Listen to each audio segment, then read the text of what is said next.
Okay, well, you were apartment hunting and I was up at the apartment. and you found an old colonial home and two large rooms upstairs and a bathroom on the landing.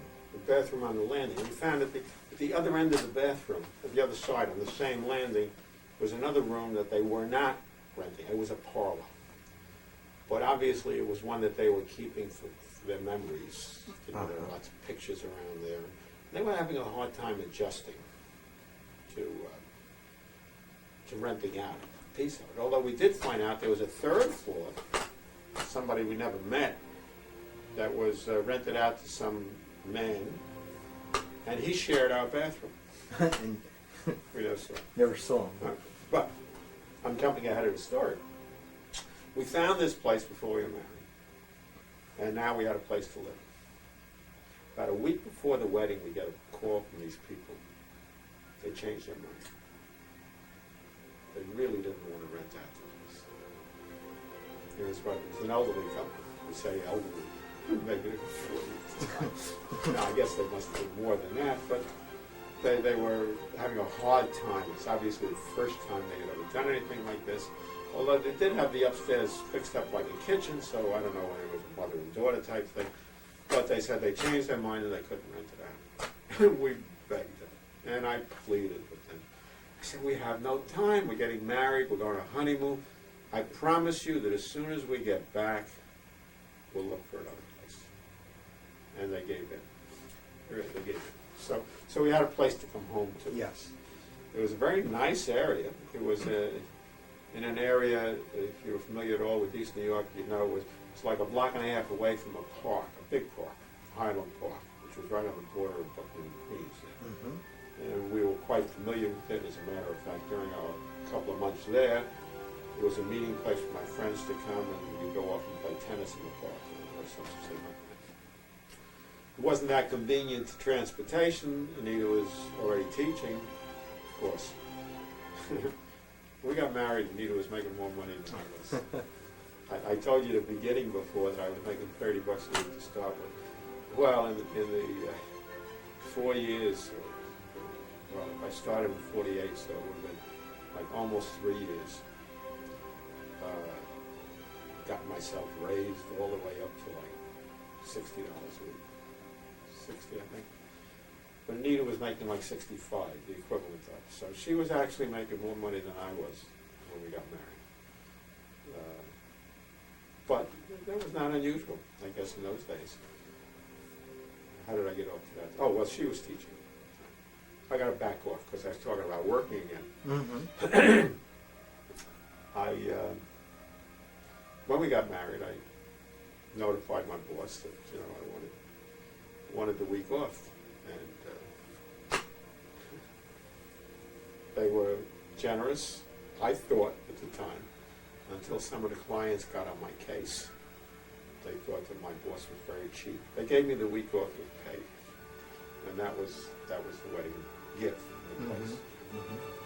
And the guy said, "Boy, they only gave one of the clients. Well, they only gave you a week. You know, what kind of nonsense is that? You should, you know, you only get married once in a lifetime. They should do more than that." But I was quite happy that I got the week. It wasn't a full week because we had the Christmas holiday in there at the time, so it was like 3 days or thereabouts that they gave off. But that was quite good. Anyway, here we were in this apartment. We came back to it after the honeymoon, and we had a place to come back to, but we no sooner came back, we had to go looking for another place Mm-hmm. that we never expected. You know, this was actually a furnished apartment, so we never really expected that we were going to stay there very long anyway. Right. But our landlords, in their own way, was like, "Well, when are you finding another place? Well, when are you moving out?" You know, Right. Kept on what's you. going on? Uh-huh. So we went looking. Here we were, these two young people, no family yet, of course, and we found an apartment. It was a 3-room, 6-family house, and it happened to be right back into the East New York section that we knew. But talk about small apartments. You know, they keep making jokes about this. How small was it? Well, it had a reasonable kitchen. It was sort of, you had a hallway coming in with a bathroom on one side, and you walked right into the kitchen. and the kitchen was sort of long enough but quite narrow, but there was enough room to put one little table on the side that the two of us could sit at. Maybe you could sit down another guy to have coffee or something like that. And then off to the left, you had a bedroom and a living room. Anita's parents had given us, for our wedding, a gift of a bedroom set.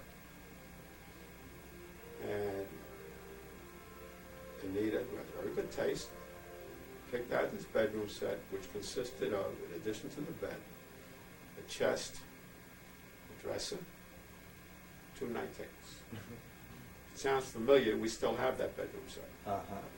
And it was at Daniel Jones, I guess was the name of the place. It was really a classy place, much beyond anything else we owned. I think it cost like $1,500 or $1,700 in those days. Well, that bedroom set supplied our living room and bedroom. There wasn't enough room in our bedroom for it. And we put the bed in there, of course. And if I remember correctly, we put the chest in there. Mm-hmm. And the night tables on each side. The dresser became our shift room in the living room. And on top of the dresser, we had this very nice mirror, one of these picture mirrors, very pretty. So that was in our living room. And we bought a sofa, a 2-piece sofa that met in the corner, and a corner table, and a 3-way TV set. Now, what does 3-way mean? Depends upon the generation. Yeah. In our day, Uh-huh. a 3-way TV set meant TV, radio, phonograph. Oh, okay. That was the 3 ways. Uh-huh. And so, I can't remember, it was a Motorola. It was a good set for its Mhm. day. But that was our furniture. And then Anita became pregnant with Jeffrey. So we now had to fit a baby in there with the baby's furniture. So we got a crib, and that went into the living room. And we took one of the night tables and made an end table out of it for the bedroom, for the living room. Mhm. I put the crib into the bedroom. Mm-hmm. We took one of the end tables out so we could fit the crib in. The crib was right up against the window. The window was along an alley in the backyard. Squeezed. It still was a lot better than these basement apartments that we had seen. I can't remember what we paid for. But that's not really important. But it was in this room, in this apartment, that I studied for the final part of my CPA exam. Mm-hmm. And this Bernie Lippert, who worked with me, and he and I studied together. Separate story. There were 4 parts to the CPA, and in my day, I always have to say in my day because I changed the rules, you could sit for 3 parts right away without any experience. So we both had those under our belt. I had taken those almost as early as I could. You know, like the first or second time it was given after graduation, you wanted to be right up to snuff on it. So that by the time the 3 years rolled around, all I had to do was pass the 4th part, Mhm. which was a 2-parter. The parts were theory, auditing, and commercial law. And problems was a double part. Each part was 4 hours. So in effect, you sat for 20 hours. And you had to eventually pass all 4 parts. We registered, Bernie talked me into registering for one of these cram courses. Now this was supposed to be a very good one. Mm-hmm.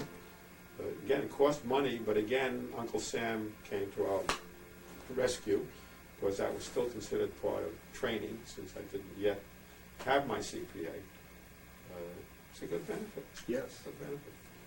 So we went, registered for this course, and we went to at night, and first day I go to the course, the guy says, you know, there's no fooling around, he's got a good record, and when you miss 2 classes, you're out. no, whatever the reasons were. You're out. I didn't know it was serious, but sure enough, I had mentioned before that I had an account up in upstate New York, Greendale, that took me away for a week. I used to go up there on Monday night, come back on Friday. Mm-hmm. So I had to miss class. Well, they kicked me out. Oh. You know, it's just as simple as that. But Bernie stayed with it. So the way we worked this is Bernie went to classes, and he would take the notes, And you'd follow through on studying from and his then we'd notes. get together on this apartment on Montauk Avenue, Uh-huh. and Anita was talking about That the grade 7 wasn't really enough. there wasn't enough. So I sat back, and they gave me a call again. They said, okay, we have a grade 9. And grade 9 paid $5,000. Yeah, that sounded pretty good. I said, where? And they said, up in Buffalo, Oh, or gee. Syracuse, or someplace. Uh-huh. I said, no thanks. They said, well, and then they had another one. They said, but this involves like 60% travel. I said, look, I'm a relative newlywed. I don't like that. I'm not ready to do that kind of traveling at all. It's different than today. Now they think nothing of it. You can't go anyplace without agreeing to travel. They said, well, what do you want? I said, well, do you have any kind of job that you stay in New York or thereabouts? And they said, we don't know. We'll find out. Then I get another call from them. They said, okay, we found what you want. I said, what is it? It's a grade 9. Where? At Sperry's. Where is Sperry? In Great Neck. We didn't have a car yet. We didn't have a car yet. I said, well, and this was the Air Force order. This is before DOD combined Army, Air Force, and Navy orders. They used to be separate. Mm-hmm. But then it became one Department of Defense ordered agency. But it was with the Air Force order. And I had to go out there by train and bus, and who knows how, but because I didn't have a car yet. We had to go out. We knew we were going to start July 1st. And it had the advantage of moving away from traffic because we were in Brooklyn and we were going out east toward Long Island. So I took the job, even though my boss said, you're crazy, you're never going to like that. That's not for you. I said, but they give me $5,000 a year. It's a 33% increase over what I'm making right now. And that was hard to turn down.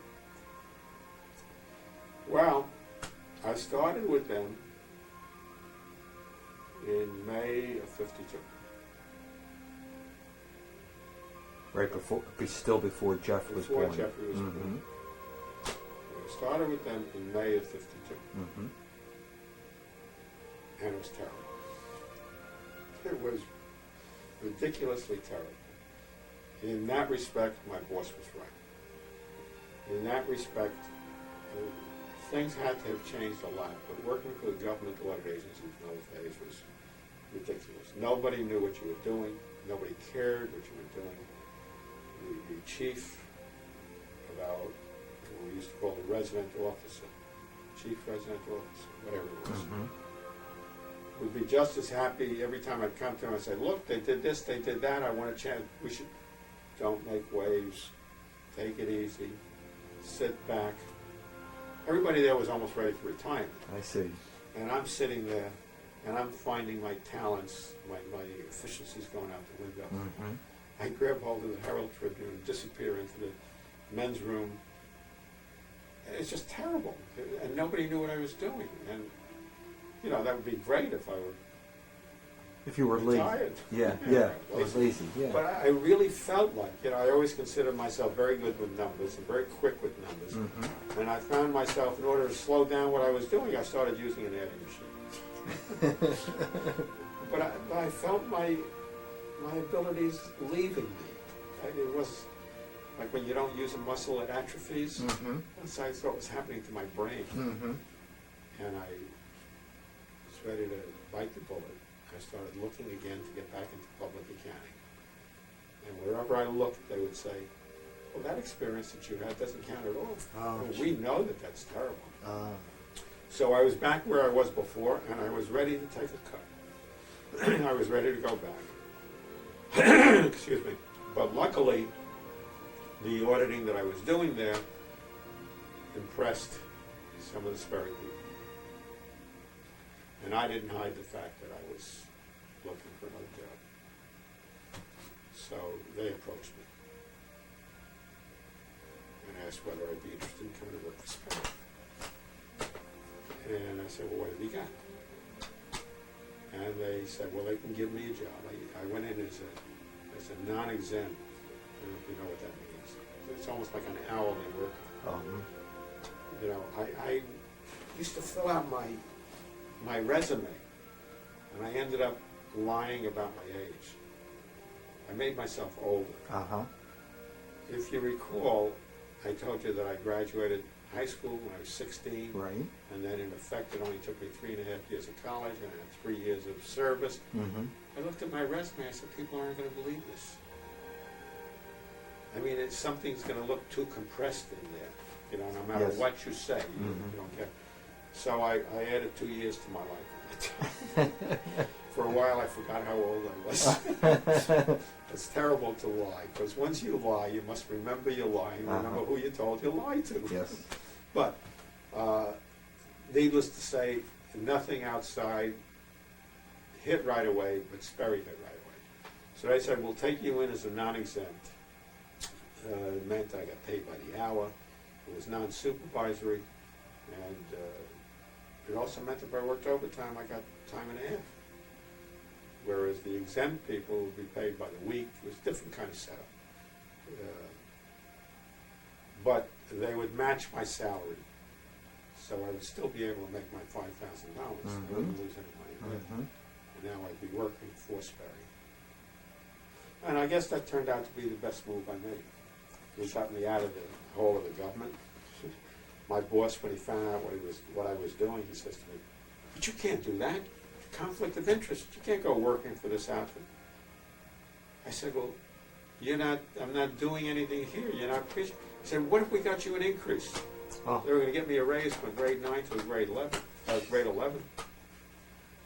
And I said, no, not even. It just wasn't worth the extra money. I was really suffering. Yeah. If you know if you've ever had a job that you hated going to work for, Yeah. that was it. That was it for you. Even though it was easy. Oh, easy.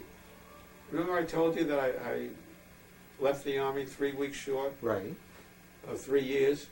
Well, when I started working for the government, one of the things that they gave you was good vacation time. So they told me that I would get 13 work days a year when I started. And I was with them about 3 weeks, and I got a notice from them, and I got up to the next level. They counted my Army service. So as soon as I put in 3 weeks, I had 3 years of government service. Yeah. And they boosted me to 19 work days. That's 4 weeks a year, you know. Yeah. And that was wonderful. I used up every day I had. I was only with them 6 months. People who knew me at Sperry and knew that I worked for the government never realized how little I worked for the government. They used to refer to me, every time I was introduced to, they would say, and he used to work for the government. And people looking around had government experience. 6 months. May to November. Less than 6 months. Started at the end of May until the beginning of November. But Well, so basically you're at a point where you're in the that new apartment. Oh, and so you're- I had this. I started to work for Sperry, I'm working for Sperry. and that was great because they needed my talents, and I was now on the other side of the fence, and I knew where I was going. And it wasn't long before they made me a leader, which was still a non-exempt, but now that carried a 10% bonus. And in effect, it was a supervisory job. But it's what they used to call Class 1, Class 2, so non-exempt was Class 2. But the big thing was, that first year I worked for Sperry, with a $5,000 base, I made $8,000 Oh wow. with overtime. I was working 2 nights and Saturday, like the whole year. And that was really like manna. Because now we go out and look for a house. And, excuse me, with the baby coming along, and of course Anita became pregnant. She became pregnant around the time you were doing the changeover to Sperry, right Right, around that well, same Jeff was time. born in August of '53, so we're Mhm. talking about December '52. That was right after I went to Mhm. Sperry in November. Mm-hmm. So we're talking about right at that time. Mhm. So that year that we knew we had to find a house, she became pregnant. We also were making all that, sounded like a lot of money. And of course, now we were in a position where we had to replace her salary. Well, yeah. So she was going to go on leave. Well, that's when we started to look for a place. And the first thing we looked for was a cooperative in Deepdale, which was still in Queens. And it was something that was sponsored by Macy's, no, Gimbel's. Mm-hmm. Gimbel's was sort of sponsoring it. And I remember it was a co-op that you could buy for like $1,500. They were garden apartments. The only trouble was they were so late in getting started that it kept looking longer and longer before they'd be ready. In the meantime, we were feeling more comfortable with my overtime. So we went out looking for a real house. And we found this house in Seaford. I see. I remember it was $17,000. And we had to cancel. Oh, we moved it. We must have found this house after Jeffrey was born. And moved into it before he was a year old. It may have been right about the time that, maybe before he was born, but not much. I can't remember how long it took them to build it, but it turns out that that house was built before the co-op would have been ready anyway. So I went back to them and we lost $50 because they charged us $50 bookkeeping fee to cancel it for them. So now we bought a house. The numbers sound so different today. Definitely, yeah. $17,000. And the big economic genius that I was at the time, all I could think of was how could we get the carrying charges to put down as much as possible, to almost empty out our savings and leave it. So we were able to scrape together about $6,000. Remember the number. So we bought the house, and I carried an $11,000 mortgage because I wanted to keep the mortgage low. 4.5%. Huh. Yeah, good. Uh-huh. Stupidest move I ever made. But who knew at the time?